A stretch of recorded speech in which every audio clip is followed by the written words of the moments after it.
আমরা 3 নম্বর প্ল্যাটফর্মের এই প্রান্ত থেকে ওই প্রান্ত ঘুরে যাচ্ছি, কিন্তু কোথাও পাচ্ছি না। আমি লেজ নাড়াতে বলেছি? বলিনি তো লেজ নাড়াতে, বলিনি আমি লেজ নাড়াতে। আমি তোমাকে চিনিও না, লেজ নাড়ানোর দরকার নেই।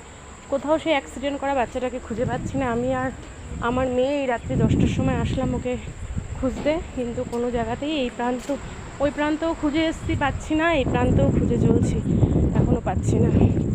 সন্ধান চালিয়ে যাচ্ছি। এখন উল্টে গেছে, বাজবে না জানো তো? দেখো টেনে লেগেছে না? টেনে কেটে গেছে, পেছাগুলো কাটা দিকটা তো তুমি আর কিছু করতে হবে, ওটা উল্টে গেছে। এখানে শোয়া আছে, অনেক খোঁজাখুঁজি, এইটা তো অনেক বিক্রি হয়েছে। আহারে না কামড়াবে না, কামড়ানোর অবস্থা নেই। ওই মিশুকে আছে, রোজ যাচ্ছে। এ হে, বললাম না তোমাকে পাটার বাদ দিতেই হবে, কিচ্ছু করার নেই।